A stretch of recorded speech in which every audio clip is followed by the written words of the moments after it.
लिए। एक पिता था, उसकी एक लड़की थी, बहुत प्यार करता था लड़की से, अपनी प्राणों से ज्यादा प्यार अपनी बच्ची से करता था। हर पिता करता है, कौन है जो अपने बच्चों को प्यार नहीं करता है? इतना प्यार, माँ बाप के लिए बच्ची सुंदर हो या गोरी हो या काली, इसका कोई फर्क नहीं पड़ता, बच्ची तो बच्ची हुआ करती है। बहुत प्यार करता था लड़की से, हर इच्छा उसकी पूरी कर देता था। बेटी के जुबान पर कोई बात आ नहीं पाती कि पिता उसकी हर मुराद पूरी। अरे भगवान से मांगने में तो थोड़ा समय लग जाता था, मिलने में, लेकिन बेटी ने यदि कुछ कह दिया तो पिता सबसे पहले अपने बेटी की इच्छा पूर्ति करता था। उसने कहा मैं ऐसा पहनूंगी, ऐसा खाऊंगी, ऐसा रहूंगी। पिता ने कहा ठीक है बेटा। बहुत प्यार था उसे अपनी बच्ची से। मान्यवर, मेरा आपसे निवेदन है, अपने बच्चों से प्यार करो, बहुत प्यार करो, बहुत लाड करो, बहुत दुलार करो, लेकिन पुलक सागर की एक बात याद रखना कि इतना प्यार मत करना कि उसका भविष्य खतरे में पड़ जाए। ध्यान रखिए, इतना भी लाड़ प्यार मत करो, क्योंकि तुम्हारी बेटी को पढ़ो दूसरों के घरों में जाना है। एक बात याद रखना, कितना भी लाड़ प्यार कर लेना, लेकिन बेटियों के स्वभाव पे ध्यान जरूर देना। हकीकत में बताऊं तो 90% ससुराल खराब नहीं होती, 90% हमारी बेटी का स्वभाव खराब हुआ करता है। ध्यान रखिए, आपको विचार करना है। इतना लाड़ मत करो कि वो जिद्दी हो जाए, वो बड़े छोटों का भेद ही भूल जाए, वो मान मर्यादा ही भूल जाए, वो भूल जाए कि मैं भारतीय नारी हूं। ध्यान रखना, सुविधाएं दो, इतना मत देना कि कल तुम्हारे लिए उसका प्यार दुखदाई बन जाए। ध्यान रखिए, उस पिता ने, सेठ ने बहुत प्यार किया अपनी बच्ची को, इतना प्यार कि वो लाड़ लाड़ में लड़ंका हो गई। एक बात ध्यान रखना, लड़ंका बहू से घर नहीं चलता, लड़ंका नहीं प्रियंका चाहिए। ध्यान रखिए, विचार करिए, लड़ंका नहीं चाहिए, लड़ने वाली नहीं चाहिए, जो खुशियां बांट सके ऐसी बेटी अपनी बना करके तैयार करो। उसने, सेठ ने बहुत प्यार किया, जिद्दी हो गई, 8-8 बजे सोकर उठती, कोई कुछ कहता तो 1000 जवाब देती, झल्लाहट रखती, झुंझला के बात करती। एक बात याद रखना बेटियों, ये तुम्हारा झुंझलाना, ये तुम्हारा गुस्सा होना, ये तुम्हारा खींचना माँ बाप तो बर्दाश्त कर लेंगे, लेकिन ससुराल बर्दाश्त करने वाली नहीं है। ध्यान रखना, माँ बाप तो जवाब सुन लेंगे, लेकिन जब विवाह करके ससुराल जाओगी तो तुम्हारी कमियों को पीहर में तो बर्दाश्त किया जा सकता है, लेकिन तुम्हारे गलत स्वभाव को ससुराल में बर्दाश्त नहीं किया जा सकता है। ध्यान रखिए, बहुत संभल के जीना है अपनी जिंदगी को। अहंकारी हो गई लड़की, घमंडी हो गई लड़की, मां समझाती कि देखो तुम ये करते क्या हो, कितनी अकड़ में जीने लगी है, कितना ईगो हो गया इसको, फटफट जवाब देती है। पिता ने कहा बच्ची है, ठीक हो जाएगी।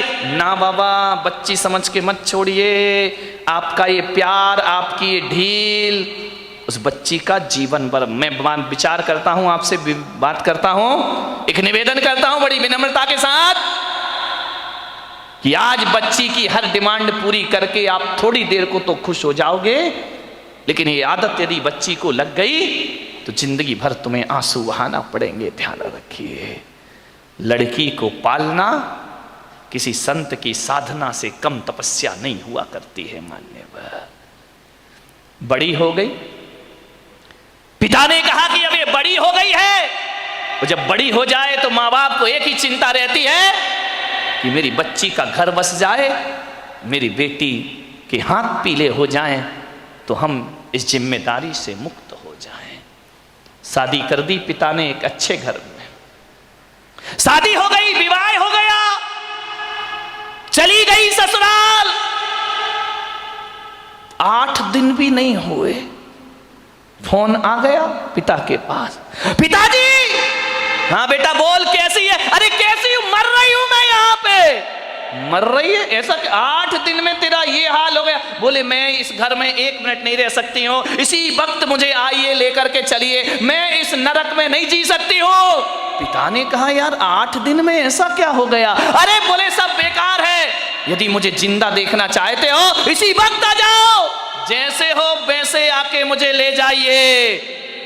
बाप ने कहा यार मैंने तो इतना अच्छा घर देखा था, इतना दहेज दिया था, सब कुछ दिया था, उसके बाद इतनी अच्छी शादी की, पूरे नगर में ऐसी शादी कोई नहीं कर सकता है, 8 दिन में ये क्या हो?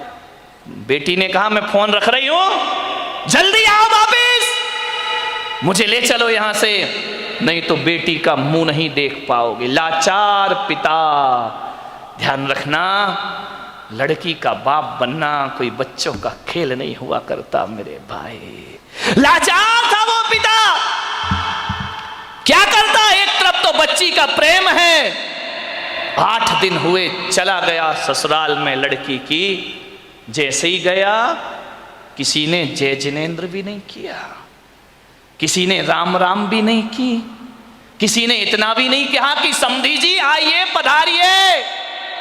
लड़की के ससुर अपनी जगह चले गए, दामाद बाजू से निकल गया, देवर ने कुछ नहीं बोला। उसने देखा यार 8 दिन की शादी में ये शमशानी माहौल है यहां का, किसी ने कुछ नहीं बोला। घर में गया, बेटी के पास कमरे में।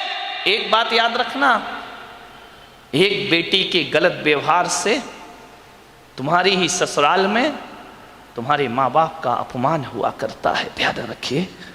और यदि व्यवहार अच्छा रखती तो 4 लोग उनके स्वागत में खड़े रहते, कहते कि धन्य हो आपने ऐसी पुत्री को जन्म दिया है, ध्यान रखिए।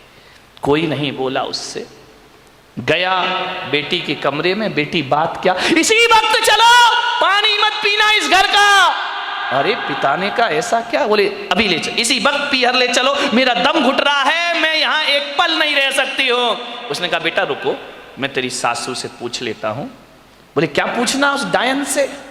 अरे बोले उससे मत पूछो, बुढ़िया से, उसके कारण तो मैं दुखी हूँ इस घर में, 8 दिन हुआ नहीं, मेरा जीना हराम कर रखा है। बोले बेटा रुको, एक बार मैं पूछता हूँ। गया लड़की की सास के पास, बोला बहन जी मैं आया हूँ।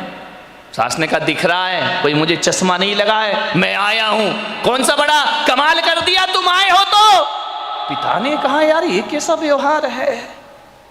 बोले बहन जी मैं अपनी बच्ची को ले जाना चाहता हूं, कल के ले जाने वाले आज ले जाओ। इसी वक्त ऐसी लड़की भेजी है तुमने, जीना हराम कर रखा है इसने, 8 बजे सो के उठती है, कोई काम नहीं करती है, सीधा बना बनाया खाना चाहिए, और किसी ने कुछ कह दिया तो 1 की 4 सुनाया करती है। ऐसी लड़की दी है, ले जाओ अपना पैसा वापिस, ले जाओ अपना दहेज वापिस, नहीं चाहिए हमें ऐसी लड़की। पिता का सिर झुक गया बेटी की गलती से, ध्यान रखना। शर्मिंदा हुआ, बेटी को लिया चला गया। बोले बहन जी 10-15 दिन में भेज दूंगा। बोले कभी नहीं, जिंदगी मत भेजना उसको यहाँ, दरवाजे उसके लिए हमेशा के लिए बंद हैं। पिता समझ गया कि जरूर कुछ गड़बड़ है।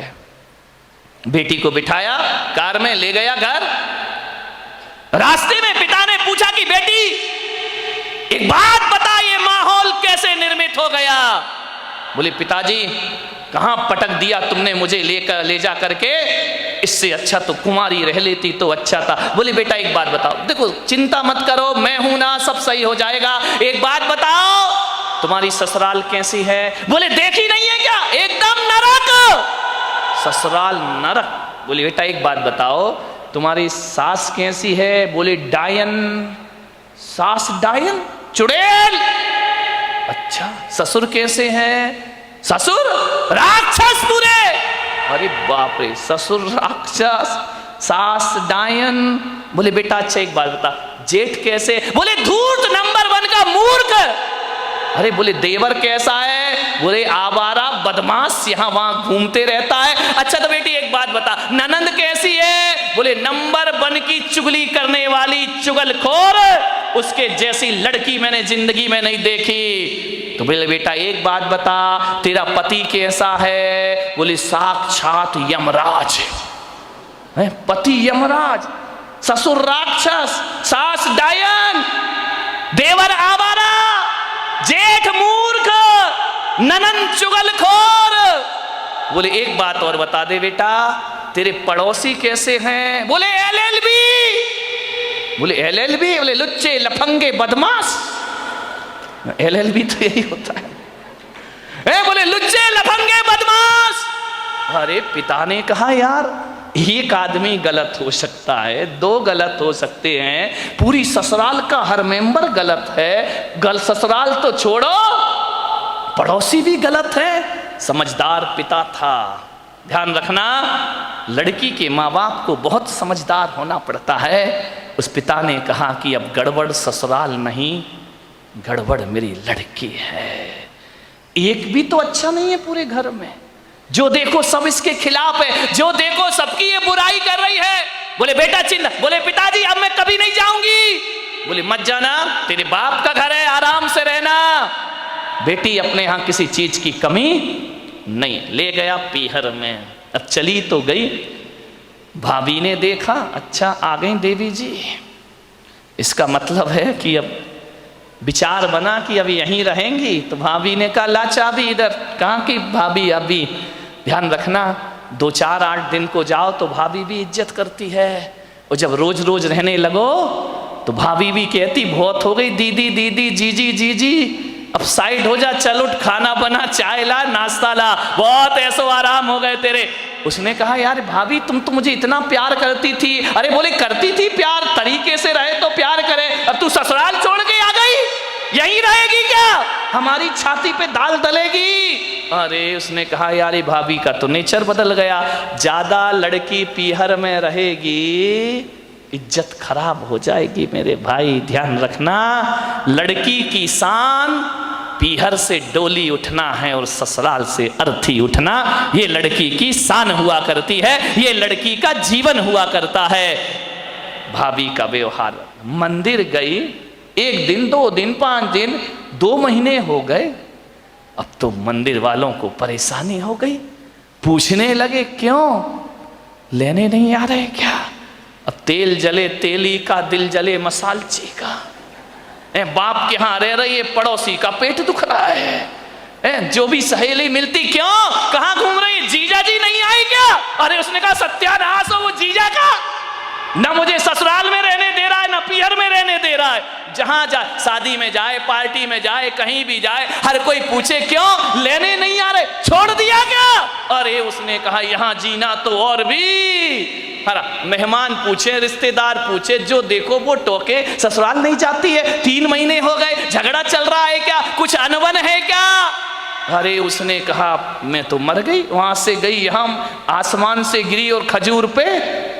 ध्यान रखना, ये मोहल्ले वाले नहीं जीने देते हैं, ध्यान रखना, इनको बड़ी परेशानी हो जाती है, क्यों नहीं जा रहे? अब मंदिरों में एक ही चर्चा, फलाने सेठ की लड़की ससुराल नहीं जा रही है, लगता है कि छोड़ दिया है, लगता है कि तलाक की तैयारी है। अरे हमें तो मालूम था ये ऐसा ही है, ये कहीं भी रहने वाली। अरे उसने कहा ये तो मेरा जीना हराम हो गया, 3 महीने में पूरे मोहल्ले ने उपद्रव मचा दिया।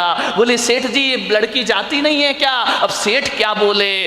सेठ एक दिन उदास बैठी थी झरोखे पर, सेठ ने कहा बेटी बड़ी दुखी दिख रही। बोली करूं क्या पिताजी, मैं ससुराल बिल्कुल नरक है, और यहां शादी के बाद क्या आ गई कि मेरी इज्जत ही मिट्टी में मिल गई। जो देखो मुझे शक की निगाह से देखता है, जिससे बात करो जैसे ही बात करो पहला प्रश्न होता है जीजा जी कहाँ है?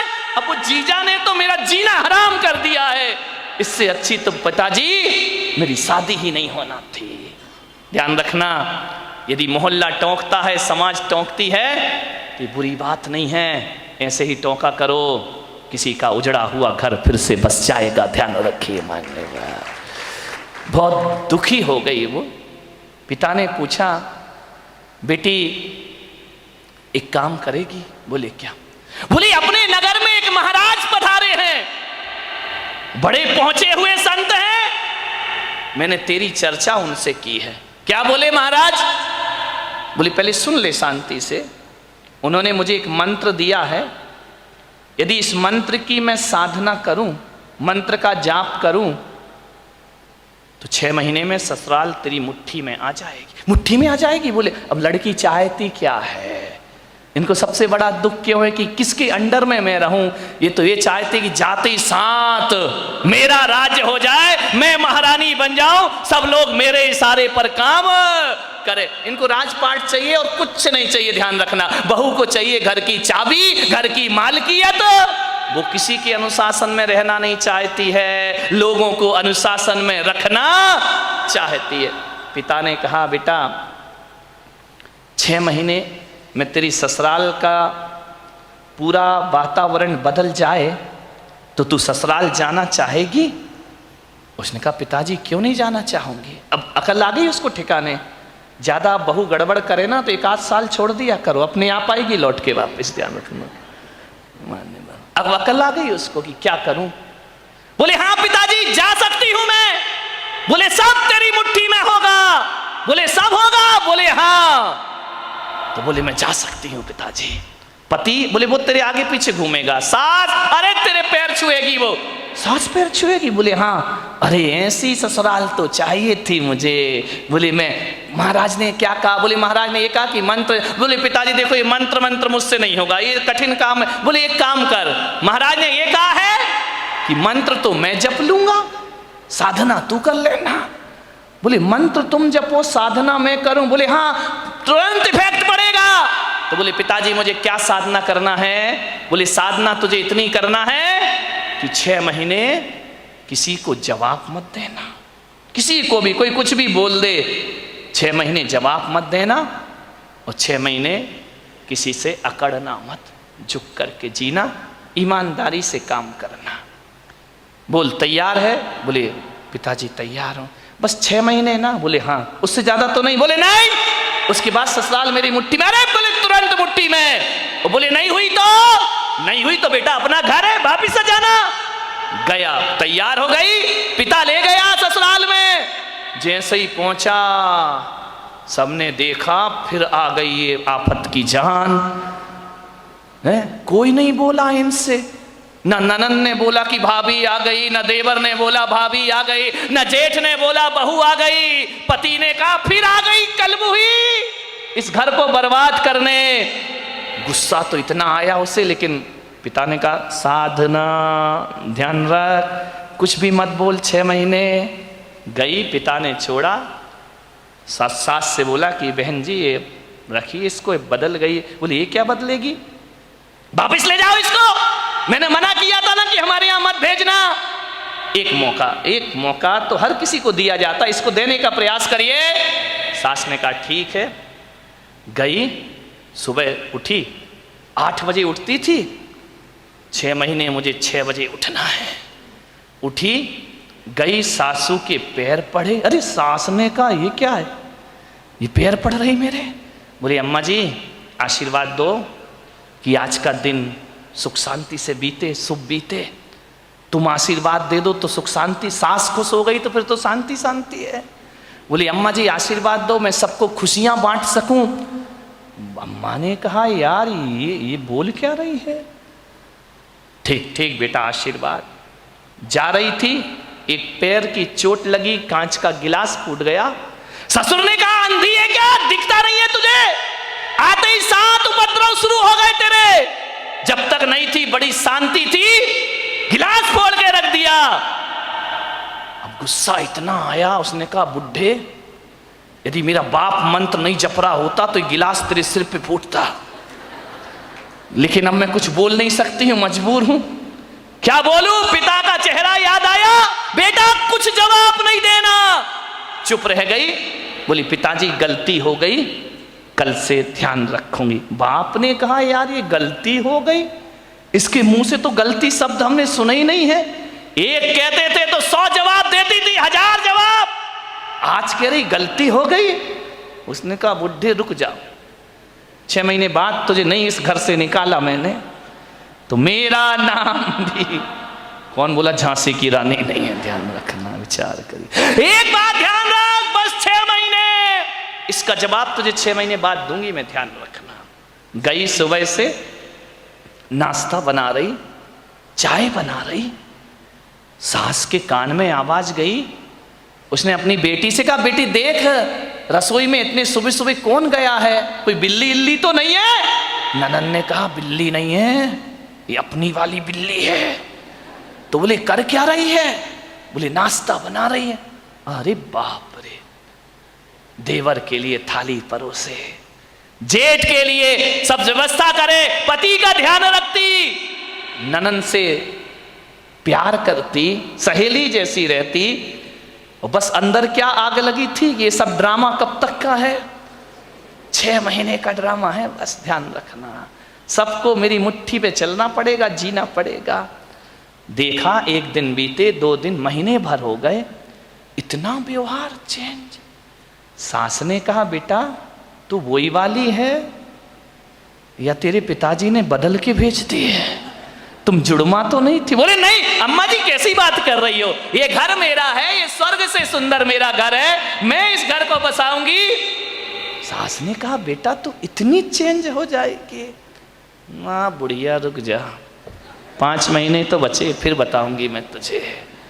इतनी सॉफ्ट, पैर दबाती, जय जिनेंद्र करती, पिताजी को पिताजी पिताजी कह करके बात करती, लोगों के दिलों पे राज करने लगी। 1 महीने में उसने देखा यार बाबा जी का मंत्र तो बड़ा प्रभावी है, उन्होंने तो कहा था 6 महीने लगेंगे, यहां तो पूरी सरकार मेरी मुट्ठी में आ गई है, अब तो अपना राज हो गया है। एक दिन सास ने बुलाया बेटा इधर आ, इधर आ, देख तू इतनी अच्छी लक्ष्मी आई है मेरे घर में। बोले लक्ष्मी? मालूम नहीं लक्ष्मी कब रणचंडी दुर्गा बन जाएगी। बोले बेटा एक काम कर, ये जो चाबी है ना आज से तू संभाल। अरे उसने कहा हो गई आज मेरी जिंदगी, ला अम्मा जी लाओ लाओ, अरे ले बेटा ले। पति से कहा, बेटे से कहा दुकान से लौटो, जो भी पैसा आए घर की लक्ष्मी के हाथ में देना, अब मैं बूढ़ी हो गई हूँ, अब सब हिसाब किताब यही रखेगी, अब घर यही चलाएगी, धोबी का पैसा भी यही देगी, दूध वाले का पैसा ये देगी, सब्जी वाले को पैसा ये देगी, जो भी कमाई करके लाओ मेरी बहू रानी के हाथ में रख देना। अरे उसने कहा वाह बाबा जी आज तो बल्ले बल्ले हो गई, सब कुछ मेरे हाथ में, हर चीज का, नौकर चाकर का तनख्वाह तुम देना, पेमेंट तुम करना, कौन सी सब्जी बनना है बहू बताएगी। उसने कहा यार बड़ा मजा।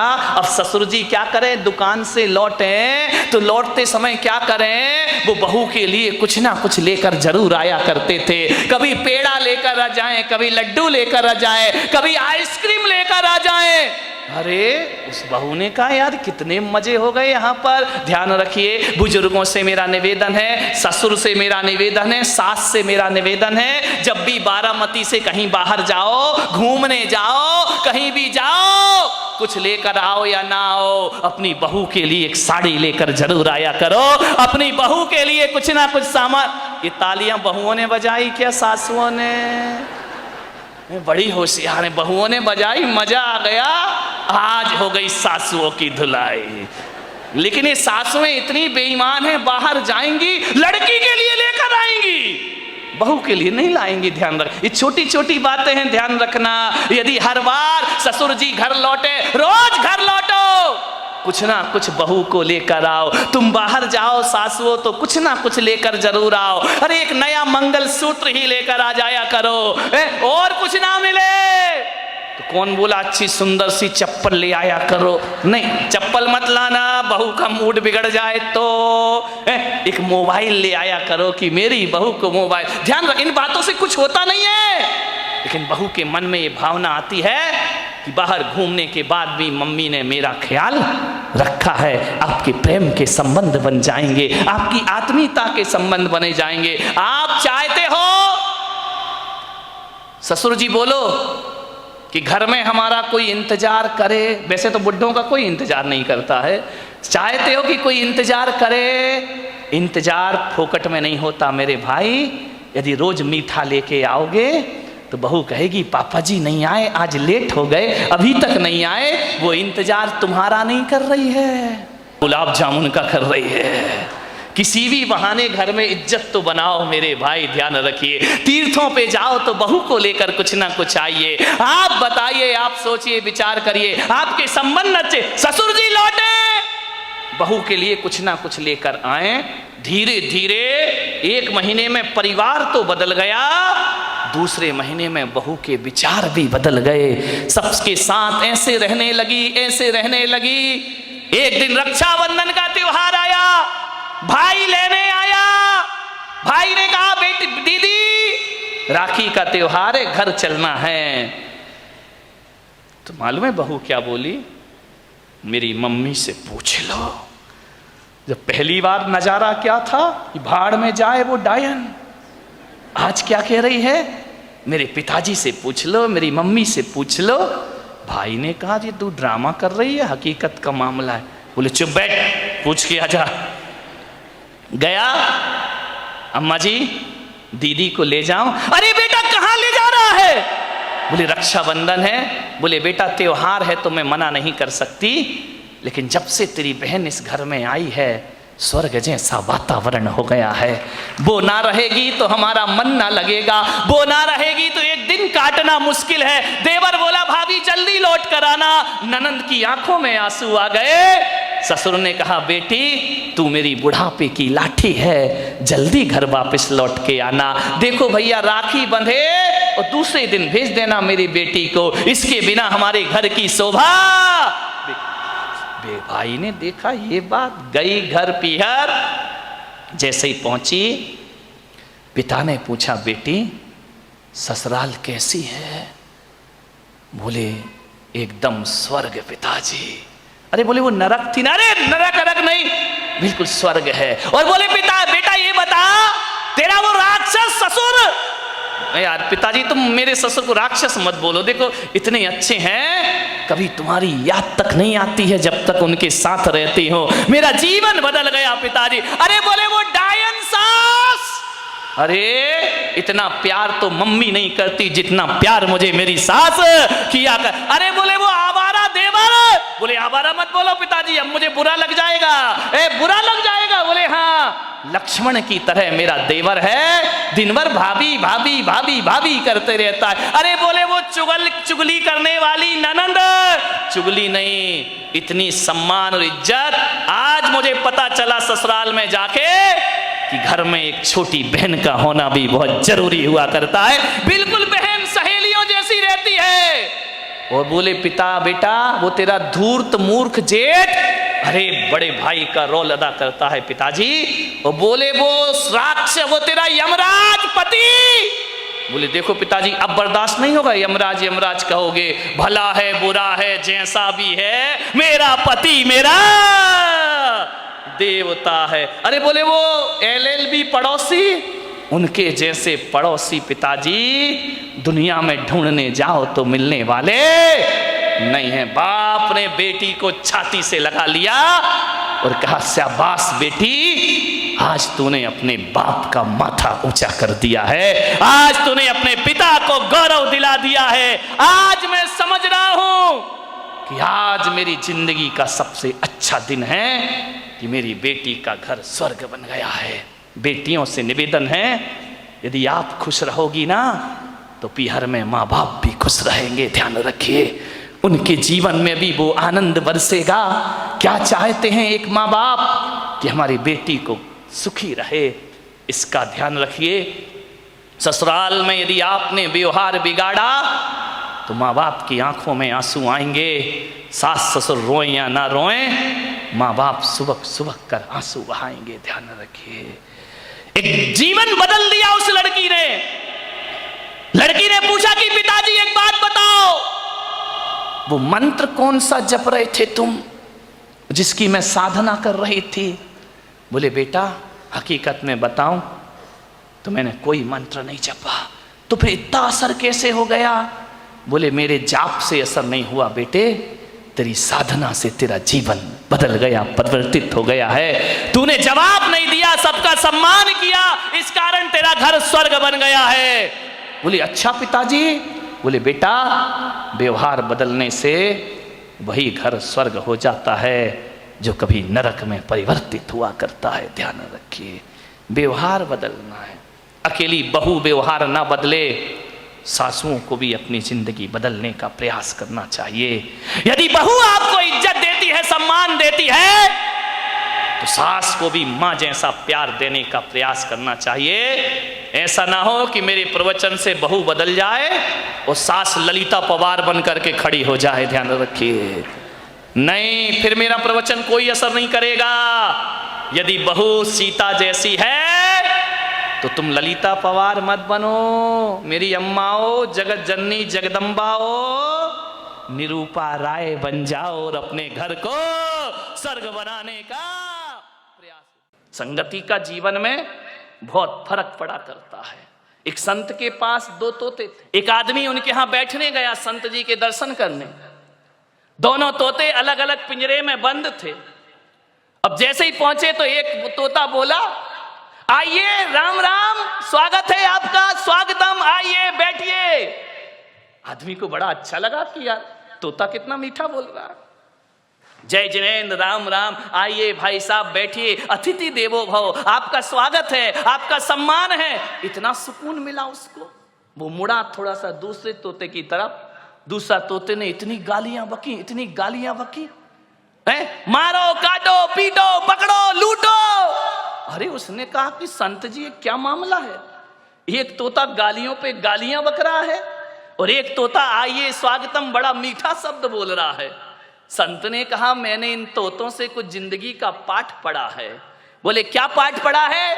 बोले जब ये तोते पैदा हुए थे, एक तोता मैंने डाकू के घर भेज दिया था और एक तोता मैंने साधु के घर भेज दिया था। अरे जो साधु का तोता था वो कहता था राम राम तुम्हारा स्वागत है, और जो डाकू के घर पला है वो कहता है मारो, काटो, पकड़ो और लूटो। ये संगति का फल है। तोता तो एक ही है ना, किस घर में पड़ा है? एक बात याद रखना, भीलनी के घर में पड़ा हुआ चंदन तिलक लगाने के काम नहीं आता, चूल्हे में जला करके रोटियां बनाया करती है। ध्यान रखना, भीलनी के घर में रखा हुआ हीरे का टुकड़ा आभूषण नहीं बनता है, वो पैर घिसने के काम आया करता। कहां पड़े हो आप? चंदन पड़ा चमार घर, ध्यान रखिए, नित नित कूटे चाम। चंदन कहां जाना चाहिए? किसी पंडित पुजारी के पास जाए तो माथे का तिलक बनेगा, और ऐसी जगह चला जाए जहां रोज चमड़ा कूटा जाएगा। ध्यान रखिए, सोचना है आपको, आप कीमती हैं, आप महत्वपूर्ण हैं।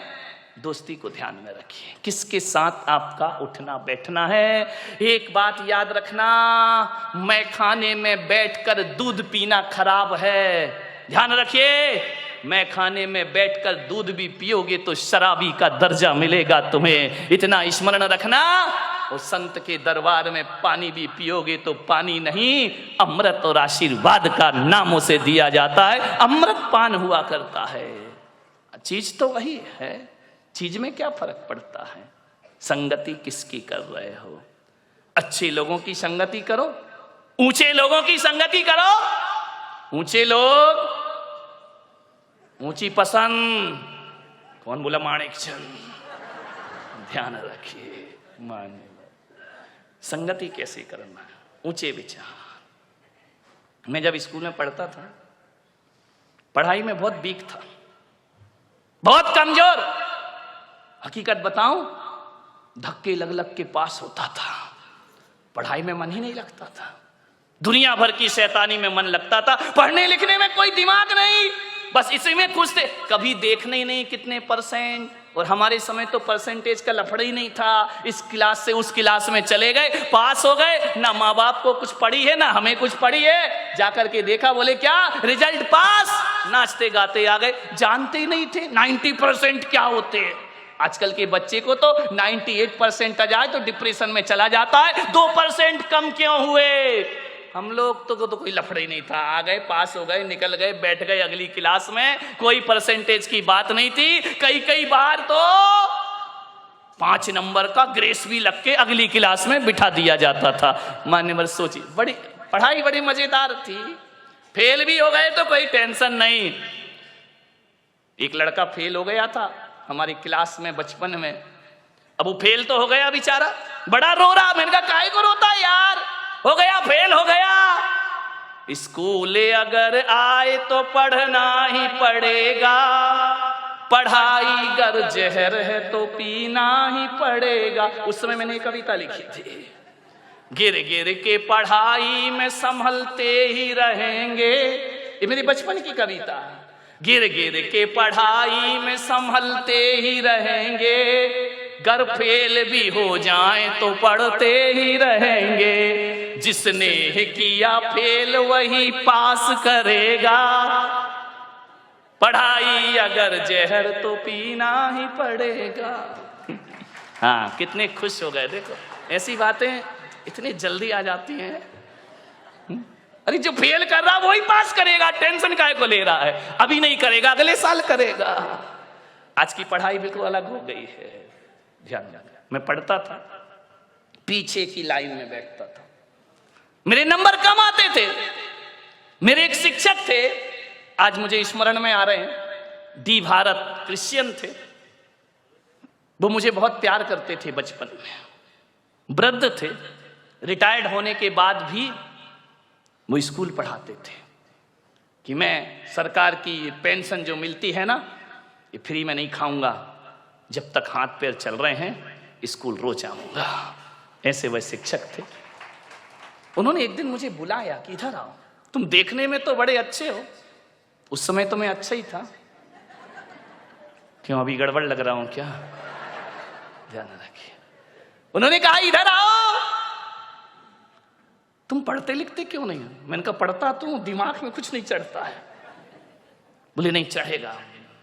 मालूम है मेरी संगति खराब थी, गलत लोगों के साथ पीछे की सीट में बैठता था, मस्ती करना, टीचर पढ़ा रहा है एक दूसरे की छेड़छाड़ करना, टीचरों के नाम रखना उल्टे सीधे। अब स्कूलों में तो यही होता है, और क्या करोगे? उनको चिढ़ाना, उनकी नकल करना, वो चले गए तो ब्लैक बोर्ड में उनका चित्र बनाना, चित्र बना रहे सर का बन गया बंदर का। बड़ी आफत होती थी। उन्होंने कहा इधर आओ, देखने में बड़े अच्छे हो लेकिन काम तुम्हारे बहुत गड़बड़ है, पढ़ाई में आगे बढ़ो। मैंने कहा मैं नहीं लगता मन। स्कूल क्यों आते हो? माँ बाप भेजते हैं, आना तो मैं बिल्कुल नहीं चाहता हूं, लेकिन अब भेजते हैं तो भेजते, मैं करूं क्या? उन्होंने कहा इधर आओ, तुम्हारा पढ़ने में मन लगेगा।